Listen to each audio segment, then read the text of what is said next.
The Ricky Gervais Show on Guardian Unlimited.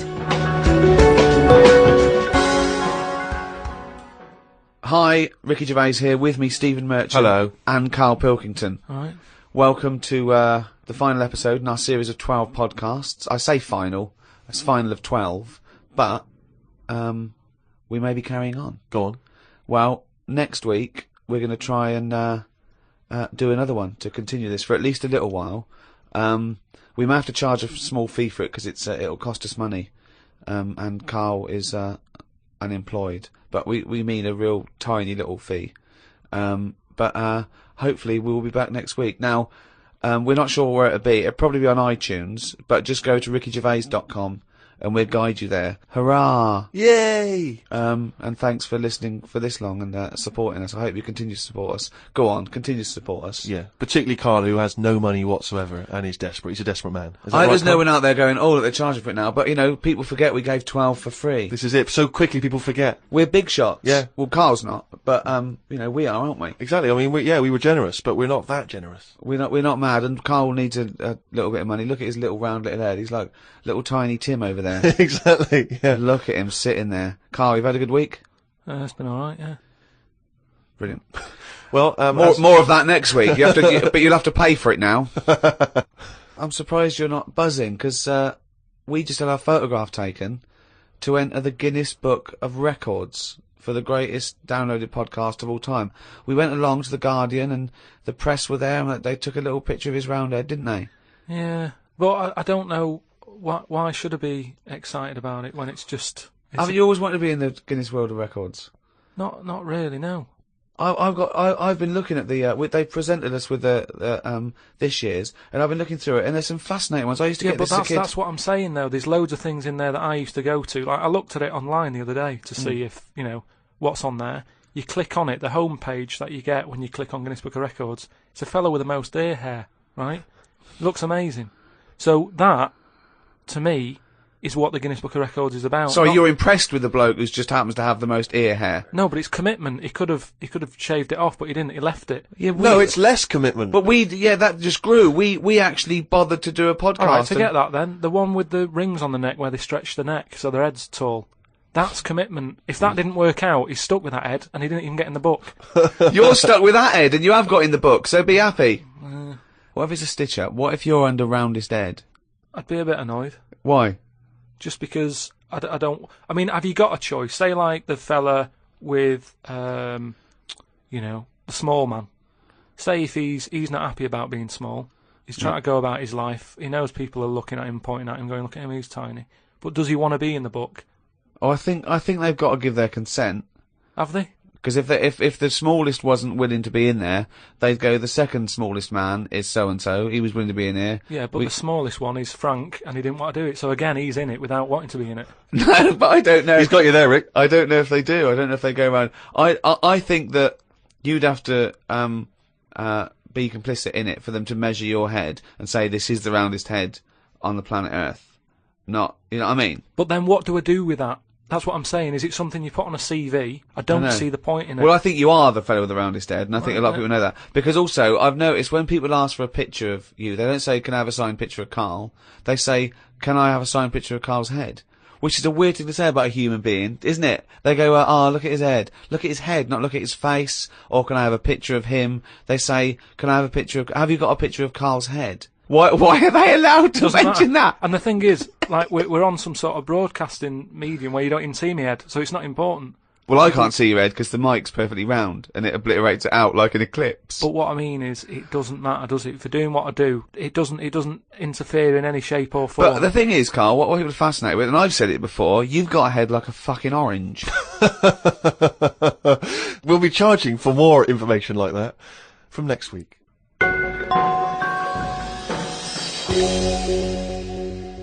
We do, of course, Rick, every week get thousands of emails. I mean, it's crazy. It takes us ages to go through them and read them. And we are going through them, we are reading them. Freddie Gerstrom from Winchester says, of course, it was recently Valentine's Day. What's the most romantic thing that you've done for Suzanne, Carl, that you can think of? I don't really do all that. Sure. The Valentine's Day stuff. It's just... The problem is, if you do it once, they expect it every year. Yeah. That's the problem with Christmas and stuff, isn't it? It's like it's become that's what you do now every year, every day. Yeah. So I prefer to just sort of wait. You know what I mean? And you know, if I think of an idea or I know of something that she wants, I might get her something, but I might not do it on Valentine's Day. It's that thing. It's like how I've said about Pancake Tuesday. Make it Pancake Wednesday. Have it when you want. Why am I waiting? Why am I waiting for someone to tell me when I can have a pancake? I'll have it today if I want one. Yeah. Do you know what I mean? Whereas Pancake Tuesday, no, I won't bother. I'll have trifle. So it's the same with this. You know, with Suzanne. Luckily, right? I mean, Valentine's Day and what have you. She was ill. Luckily. So we didn't have to go out. So I'd say, is he asking for advice? Well, I suppose, yeah, certainly you may as well give it. Treat them when they deserve it. All right. I remember once when Suzanne was ill, she had a fever, but there was no food in the house. What did you suggest to her? She was too ill. Well, to it was when we were still living in Manchester and that, and you know, we needed to get some food in for tea and stuff. And I said, come to the supermarket. She was like, no, I'm ill, you go. And I hate buying food. I just sort of get a bit blank when I'm looking at it. There's too much, isn't there? That's the problem. You go down all these aisles and there's just too much. So anyway, I said, no, come with me. She was like, oh, but I've got this fever, I'm hot and everything. So I said, well, come to the supermarket, you go on the frozen aisle, cool yourself down. And she did, and she said, you know, it made it worse, she was ill for another 3 days, but... How would you go about chatting up a woman in a bar? What tips could you give? I've never worked like that. It's always been like a friend of a friend and all that, and just happened to meet them, and then you know you have a chat, and then. How did you meet Suzanne? That was when I was working with her, and she gave me 20p for the hot chocolate machine. She never asked for it back. Thought she's all right. Been there sort of 11 years, so it works. Has she ever given you that? You've never given that 20p never back? asked for it back. And did you return the favour, perhaps on the next date? You buy her a Kit Kat or something? No, I don't think I did. I think word got out that she liked me and that. And what did I do? I think I did some work for her. Did some editing for her, sort of show off my skills and that. Sure. And she was like, "Oh, you're good at this, aren't you?" I was like, "Yeah." And I think she got us another drink because I was doing that editing for her in my own time. So you're up on the deal, aren't you? Because I know now, I know for a fact that you've not spent any money on her in 11 years, so you're 40p up. At least. Lawrence from New York says, I was wondering how Mr. K. Dilkington would interpret this famous saying of philosopher Ludwig Wittgenstein. The quote is, if a lion could talk, we could not understand him. Even if he's English? Yeah, if a lion could speak English, so there's no language barrier, he's speaking English words and using all the correct grammar and everything, but you wouldn't be able to understand what he was saying. Why? Because it is from a different world. His frames of reference would be so bizarre that you wouldn't be able to get a grasp on what he was talking about, because you'd have so little in common, even if he used real words. No, but he's talking English. Yeah, no, but his reference points would be just so far removed. You know, they're removed slightly when, if you saw two people talking about Kierkegaard, you'd I hear... wouldn't understand it. Exactly. So remove that 1 billion times to a different species with different input. No, but it depends. If I'm talking to a lion in London Zoo, Yeah. he'll be saying, "Oh, I'm fed up of being stuck in here." I'll go, "Yeah." It's like that. It depends what his background is. I mean, there's some people who might have lived down the road from me, but have a totally different life. Absolutely. So it doesn't matter that it's a lion, does it? Well, yeah, because they're just trying to remove it even more. So now it's not just a bloke who lived a few doors away. Now it's not even a bloke. Now it's not even... Yeah, but I'd pick something smaller, Yeah. or Right. or something, you know, a worm without a mouth. I'd go, definitely not. What? Definitely not what? I wouldn't be having a chat with it. I just think that a worm that's underground, Yeah. what's it got to offer me? It's blind and it hasn't got a mouth. It's not going to be a good day out with it, is what I'm saying. It's not going to have that much to say to me, even if it's English. Right? Even if it's And how can you tell if a worm is English? Does it wear a very tiny bowler hat? Oh, Christ. But do you understand? What about a jellyfish? No, you see, I think that's where you can say you wouldn't be able to have a good chat with them, because to me, the sea might as well be another world, Yeah. right? Yeah. In a way, I think the fish sort of have more rights than us, What do you mean? just because when whoever made the world, right? Yeah. Say, we're just bigging up God, but if Yeah. I was to have a go at him, Yeah. I'd say you added too much water, Criticism 1 to God, right? So How would you have changed that? Just more land. Fair enough. Now, why have fish got more rights than us? That was what I was interested in. Because there's loads of them, and when you look at the amount of sea on the world, right? There's loads of that. You only have to like I was in Malaga the other week, right? And you look in the sea, there's loads of different fish, and that's just in like 8-foot water. If you go miles out, there's like all sorts of weird fish, isn't there, with like lights on them and everything. So, and there's just millions of different types. yeah. Yeah. Now, But why does that mean they've got more rights than us? just because I think, rights come in numbers, don't they? If you know what I mean. Like, if there's one of you shouting, people go, oh, he's an idiot, shut up, whatever. If there's loads of you shouting, they go, oh, best listen to them, see what they've got to say. Right. And that's what I mean about fish. Yeah. There's loads of fish, Right. so But they're not really making their voices heard, though, are they, Carl? Yeah. I know, because they're underwater. But what I mean is, I don't know what I mean.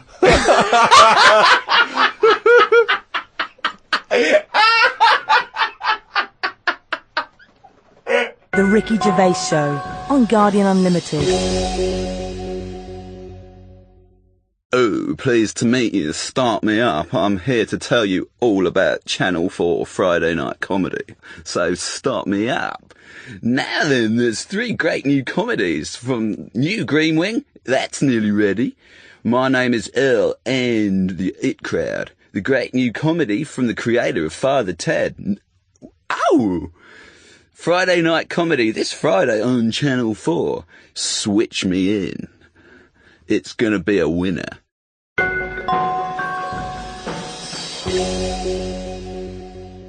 Carl, right? What do you think it's like being a crab? If you could go now, your mind into a crab, what would you see? Where would you be? What would you be doing? What would you be thinking? What would you think of all the other things? The crabs you'd see, the squids you'd see. What's it like? Do you think? I want you to. It's like creative writing. Just think. Just let yourself go. Come on. It's got to be a crab. What do you think of a slug? What do you think to be a slug? What would you do if you were transported now into a slug? What would you do?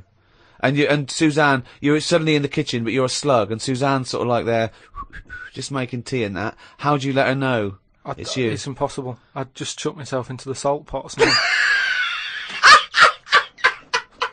No, because what do you do? I'd hate that. That would be horrible, that. Oh, God. Have you ever read Franz Kafka's Metamorphosis?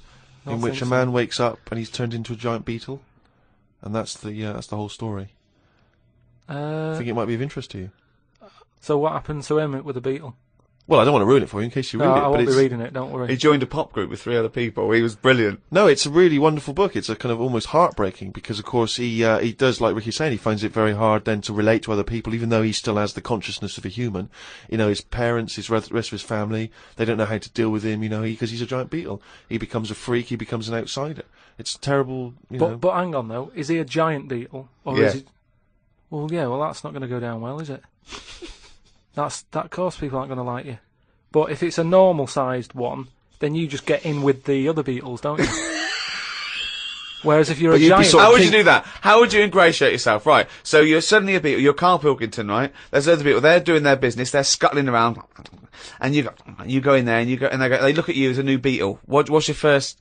What do you do? How do you ingratiate yourself? Well, for a bit, I wouldn't sort of barge into their house and that. I'd wait until they're out and about, and I'd like in life, right? Sort of help them out.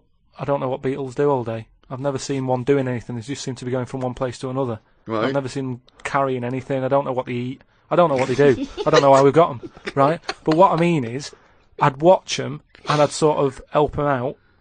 And I mean, it's like going on a date or meeting a woman, isn't it? But what if there is a Whoa, beetle hang there? on, what do you mean? How is it like going on a date with a woman? Well, it's like I said about Suzanne with her hot chocolate. She bought me that, and I've gone, she's all right. Right. She gets me another one. Before I know it, she's living with me. So it's So you're all these beetles. They're scrolling around, right? You're sort of like watching them, and then you realise that you want to mate with this female beetle. What do you do? What's your first move? Yeah, but I don't know what beetles do I? So I don't know what you do. I don't know if you go up and go, all right. What did they do? How did they get on? Well, It's a different world. I don't know yet, do I? Because I haven't done it. would you feel bad because having your own mind in this beetle, right? Would you feel bad shagging a beetle? Would you feel that was a bit sick because you've got a human mind? Well, no, because you just close your eyes and that, wouldn't you? And go, pretend to think of something else. So, get round it that way. There's no point getting down about it because I'm stuck now as a beetle. So you've got to get on with it. But if you're a slug, you said you'd throw yourself in the salt pot.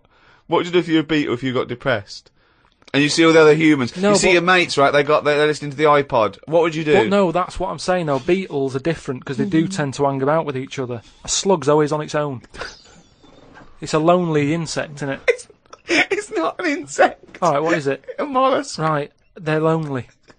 I've never seen a load of snails all together or slugs wandering about, whereas beetles seem to knock about in crowds.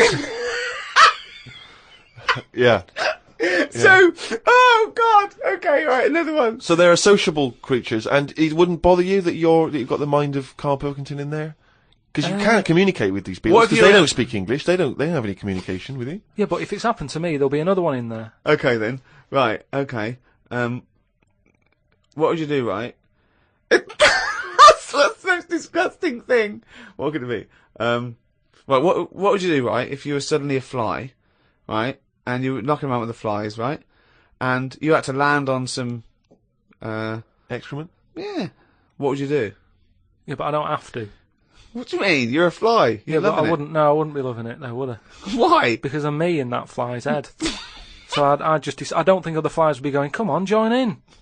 I'd just be like, no, I'll wait here, wait, watch and that. Because I don't see why they have to do that. What would you do, right, if you had to go back and you were in a, had to go and put your mind in like the, an hatched egg of something, like maybe one of those, that a wasp was injected in a spider. So you know you're in an egg, right, which is really uncomfortable, in a spider. How would you feel about that, Carl? You're a baby wasp in the abdomen of a spider. And I know everything that I know now. I'm sat in there. Yeah. And now I'm in a spider as an unborn wasp. What the fuck am I doing here? What's going on? I don't know what I'll do there. Probably try and sleep. There's nothing else to do though, is there? I just pray to God it never happens. The Ricky Gervais Show on Guardian Unlimited. I don't believe that he's written it down! Well, that's the jingle that signals it's time for more extracts from Carl's diary, and we'll lunge straight into it. Wandered down Carnaby Street. There was a happy homeless fella. I gave him £1.50. I thought of a tongue twister after giving him the money. It goes, if you can't treat a cheerful tramp, what sort of tramp can you treat? It's good, that. All Say right. it fast. If you can't treat a cheerful tramp, what sort of tramp can you treat? Good, isn't it? Good, that, yeah. You've got too much time on your hands, Carl. Learned some famous quotes to see if they are as good as my sayings. Number 1, treat every day as if it's your last. Very famous saying. Now, is that something you do, Carl? But you know, me problem with that one is that if it was your last, you wouldn't want to be doing much. That's the only problem I've got with that. I wouldn't want to, go to a fairground or whatever because you're going, oh, it's my last day, what am I going to do? And I think you'd spend so much time worrying about what you're going to do that you'd end up staying in. I think you're right. You've taken some of the poetry out of it. I think it means live life to the fullest, right? I like the fact that you were musing on the idea that if it was your last day, you'd go to the fair. It's getting such a 19th century way of spending your final day. I know, yeah. Well, the thing is, the other thing is that, the only thing that people get depressed about in terms of sort of like, life and death is, not the knowledge that they're gonna die, but more the knowledge that they know they're gonna die when they're dying. If someone told you, no one ever knows when they're going to die. No one ever gets an illness. No one ever gets hit by a truck. Everyone passes away peacefully in their sleep, dreaming they're riding a big marshmallow, right? Then you wouldn't care about anything. It wouldn't matter when. It wouldn't matter if you died tomorrow or in 30 years' time. You'd just live life to the full. You'd have it, every day would be great. You'd go out, you'd come back, you'd fall asleep. That would be amazing. There'd be no stress. There'd be no angsty, we're all gonna die stress, because it wouldn't matter. Because it would just be your life. Wouldn't it be amazing if someone guaranteed you, Carl, you're gonna die in your sleep? I'm not gonna tell you when. Yeah, but some people do, don't they? Well, exactly. Yeah, but we never know we're going to, because we stress. What if we get a dreadful illness? What if we, But we're almost not letting people die naturally anymore, are we? Because we're always bodging stuff up. What do you mean? Well, someone who might naturally die in the sleep aren't allowed to naturally die in the sleep because they wake them up with those electric things and get them going again and pop in a new lung or whatever whilst they're at it. That's what I'm saying. They don't just... You never hear it anymore, do you? Frank peacefully died in his sleep. No, he died on the operating table whilst we were putting in a new lung. They don't die naturally anymore. Frank died peacefully with 40,000 volts going through them and a couple of people going, clear! Clear! Rushing about today. Got to get a lot done as I'm flying to Malaga tomorrow to see my mum and dad. Don't like flying. I'd be happy if they give you a parachute instead of a life jacket. They say Da Vinci invented the parachute as well as the helicopter. He never got round to making them though, because he only drew them on some paper. Got up at 5 AM as I had to get to Heathrow to get on the plane to see mum and dad in Malaga. Went out for a drink with a cousin who lives in Spain. Ain't seen her for 27 years. Oh, that must have been tricky, making conversation. I didn't really bother. Because where do you start? I might as well go up to anyone in the street and start having a chat. Yeah, you have to get further back than, did you want Chantal to win Big Brother? Yeah. Me dad and me talked about history. I said we shouldn't go on about things that happened ages ago because I bet something similar has happened more recently. Brilliant. Read about an island in the Indian Ocean where there are tribesmen still living like they're cavemen. A helicopter tried to land and the tribesmen chucked spears at them. This is what I meant about not having to talk about things that happened ages ago. We have got new cavemen now, so why do we talk about the old ones? People could have lived before, but computers and all that blew up and books got burnt, so all they had left was what these tribesmen have got left. Ramblings And that's the ramblings madman. of a maniac. That's just a few hours before you go crazy with a gun in there. No, but what I mean there is, right, say if all this has happened before, right, podcasting's been happening years ago, something happens. Again, a lot of information from the Planet of the Apes. Something happens, world ends, right, we come back again somehow. Yeah. It's the detail you leave out that makes you intriguing. Just like the watch that you can wear that tells you when you're going to die. How does it work? Pop it on your wrist. That's all the detail you need. So the world happened. No. We came back. Have you seen the pictures? Forget it then if you don't get it. It's interesting that you had all those profound thoughts about this period in the past when they all lived, but you've still found it appropriate to include at the end of that. It says that tribesmen wave their knobs about when they've had enough of having visitors. That's what it said in the paper. That's what happens. They're quite happy. What paper is this that you're reading? It was in like a paper a couple of days ago. It said they don't mind having visitors if they're bringing them coconuts and stuff that they can eat. Once they've got everything they need, you start waving the tackle about, and that means like, right, leave now, which you would, wouldn't you? Yeah, at a dinner party. My grandfather used to do that.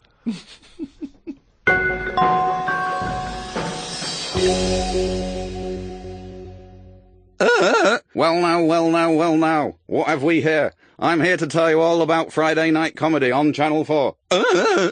There's 3 great comedies.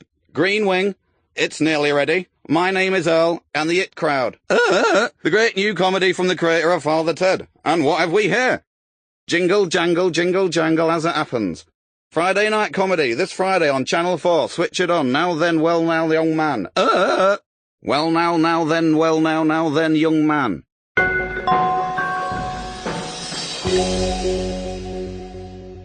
Oh, do you fancy that? Monkey news, you That jingle is getting more annoyed by the week. Well, this is the final monkey news, right? I'm not doing this anymore, right? Because we've covered it all. All the monkey news has been covered? It has. It has. We've done loads of them. I think all the news that needs to be sort of known has been told, right? That is the end of the news. Jesus Christ. What? Get on with it. Right, do you know, in the first podcast that we did, we chatted about the monkey that went into space and stuff. Yeah. So where we left So it... haven't you got a real new monkey news? Well, it's an update, isn't it? I mean, Is all it new? Has No, it happened recent? Has it happened since podcast 1? I have to pick Ricky up on the point that he thinks any of the monkey news we've heard, A, happened, and B, happened recently. It almost always happened in olden times, or ages ago. Oh, you're right. It never happened. Right, anyway. So, like I say, the first monkey news, it was about this monkey that went into space. This was the one that was fed by bananas that came out of a little chute on the spacecraft. Yeah, it went up there, did a really good job. It was taught how to press the buttons, hit the left button for a banana, you know. Right button to go right. whatever, make history and go, Go to right and space. stuff. Right, Oh, what do I want? Not more banana. You haven't taken off yet? More banana. Oh, we shouldn't have given him a choice of banana or a change history. We should have done the right button. We should have fed him before he went and only had a right button. He's at the left button again. He's just eating bananas up there. What's going on? It's Costing us a fortune! Dave, little fucker. Press the right button and do something. Oh, bananas. He hit the left button again, the little fucker. so anyway, yeah, I told you, he went up there, he came back, he could never get that The high, high exactly, again. yeah. You know what I mean? He tried other things. I think he tried to get a band together and that.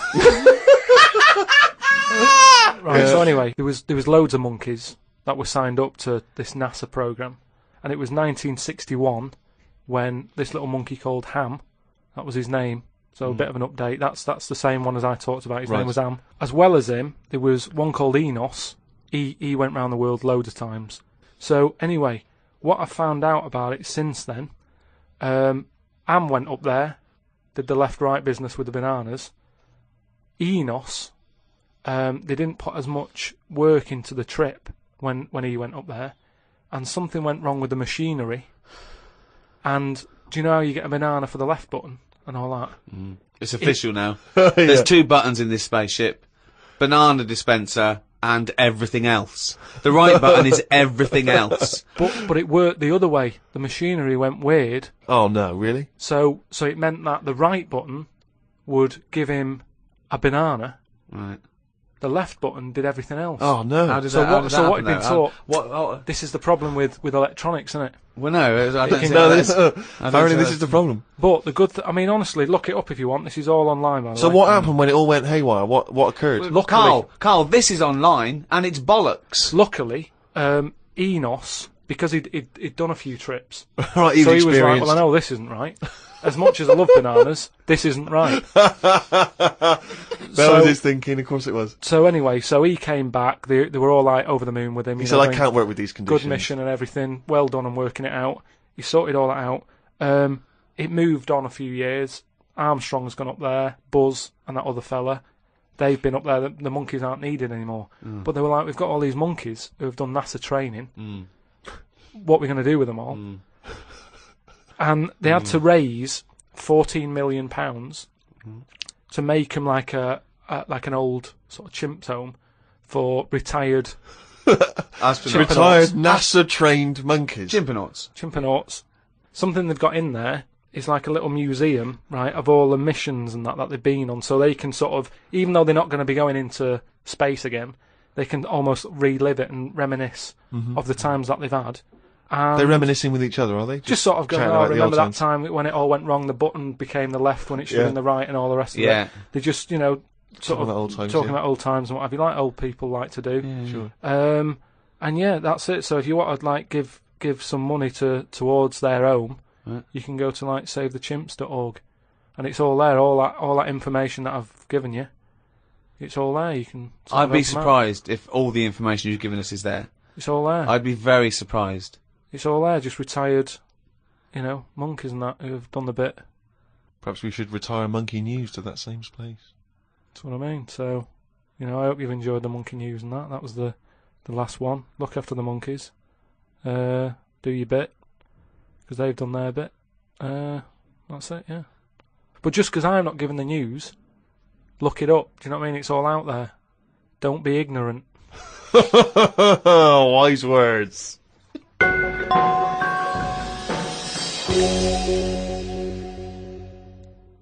Thank you so much for listening to these 12 podcasts. I've really enjoyed it. I know Steve and Carl have. This podcast was, as usual, hosted by Positive Internet, the world's #1 podcast. Next week, a brand new podcast. We have, as I say, we have got to charge a little bit for it because it does cost money to host. And please keep listening. It is going to be very little, and Carl needs your money. If you could see what I see now, he's just looking at me with his. He just needs stuff, don't you, Carl? What do you need? What do you need? Just something more than nothing. For information on the archive of the podcasts, these last 12 shows, and for the new podcasts to come, go to rickygervais.com. You can register there. We'll send out loads of information. Plus, you'll just find out links to how to get all this stuff that we're offering out there. There's also a free taster if you just can't wait for more of Carl's nonsense. Make sure, please, that you register your email and everything so we can get in touch and just tell you what's going to happen with the Ricky Gervais show, with Carl's Mind, and with everything else. rickygervais.com. Go there. Makes perfect sense. It's the end of an era, but the start of a new one. It's almost seamless in a way, isn't it? The end and the beginning. But Carl, what do you think about that? How things end and new things begin? Well, I suppose you've got to have an end for a beginning, so it's just a bit odd that we've got an end and having a beginning. But that's science for you. The Ricky Gervais Show on Guardian Unlimited.